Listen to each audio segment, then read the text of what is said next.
ये तो ये दर्शाता है कि दरअसल कि इस पूरे विवाद को और तूल देना है और इस विवाद के बहाने राहुल गांधी को देशद्रोही साबित करने की कोशिश करना है। अगर ऐसा है तो आपको क्या लगता है ये किसी रणनीति का हिस्सा है या फिर यूं ही एक प्रवक्ता के मुंह से निकला हुआ बयान है?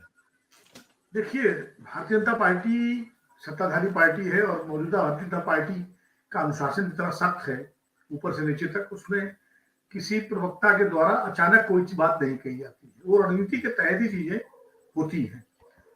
और चूंकि 2024 का चुनाव और उसके पहले कर्नाटक से लेकर के और छत्तीसगढ़, राजस्थान, मध्य प्रदेश तक के जो चुनाव होने हैं, ये हर चुनाव में भारतीय जनता पार्टी कांग्रेस पार्टी के का ही मुकाबला है सीधा।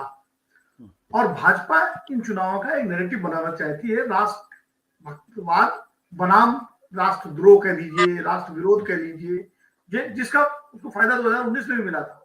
और इसके लिए जाहिर है कि कांग्रेस पार्टी को अगर आप देशद्रोहियों की जब साबित कर देंगे तो एक सुविधा होगी उसको जनता के बीच कहने की।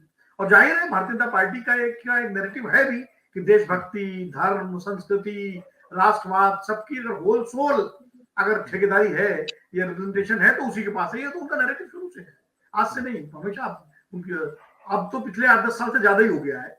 और अगर जो उनसे सहमत है तो वो तो गिरिराज सिंह के हिसाब से तो पाकिस्तान चला जाए या उसको जो है देश विरोधी बता दें। तो अब राहुल गांधी क्योंकि विपक्ष के सबसे बड़े नेता है आज की तारीख में, कांग्रेस पार्टी के नेता, भले अध्यक्ष खड़गे साहब है, लेकिन और जिस तरह भारत जोड़ो यात्रा के दौरान वो उभर करके आए एक बड़े नेता के रूप में, तो अब ये कहते हैं कि बटेर लग गई हाथ में उनके लंदन वाला भाषण।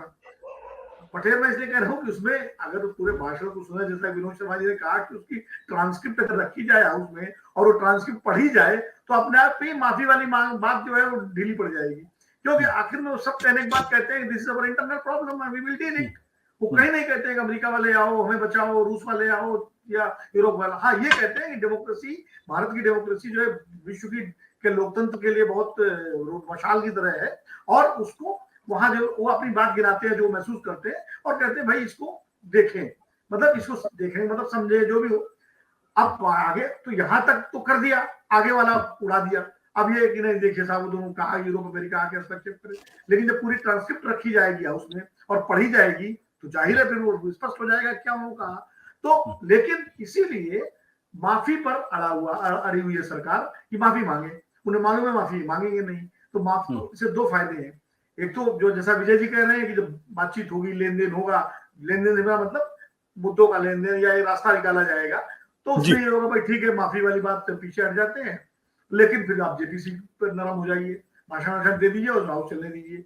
मतलब कहीं ना कहीं कोई रास्ता एक पकड़ लिया है ऐसा, ताकि जब भी बिजनेस एडवाइजरी कमेटी में मीटिंग हो या स्पीकर के कमरे में हो और उसमें बातचीत हो तो ये हो जाए।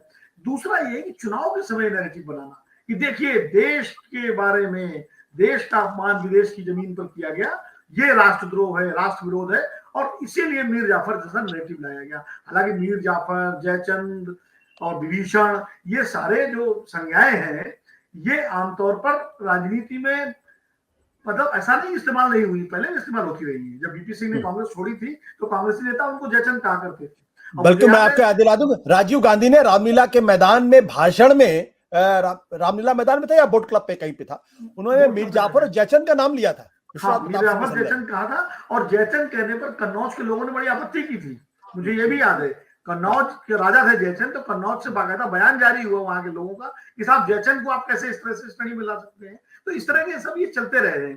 तो मीर जाफर, जयचंद या कुछ भी कह दीजिए, ये राजनीति में इस तरह के नैरेटिव कोई नई बात नहीं है। लेकिन भारतीय जनता पार्टी का की पूरी रणनीति ये है कि आने वाले दिनों में वो इस नैरेटिव को और आगे बढ़ाए कि राष्ट्रवाद का जो उसका जो प्लैंक है, पॉलिटिकल प्लैंक, उस पर वो होलसोल रूप से कहे। और देखिए इसमें एक और इंटरेस्टिंग चीज है कि ऐसा कहने से, राहुल गांधी को राष्ट्र विरोधी साबित करने से, वो विपक्ष के जो दूसरे दल है उनके सामने भी सवाल खड़ा कर रहे हैं कि यानी वो राहुल गांधी के साथ खड़े होंगे तो आप राष्ट्रद्रोही के साथ खड़े हुए हैं कथित रूप से। तो उनके अंदर भी एक तरह से डर पैदा करो कि देखो भाई कांग्रेस से अपनी दुकान अलग रखो, इसलिए जो है तो ये सब उस रणनीति का ही हिस्सा है। सत्य हिंदी का ऐप डाउनलोड करें गूगल प्ले स्टोर पर।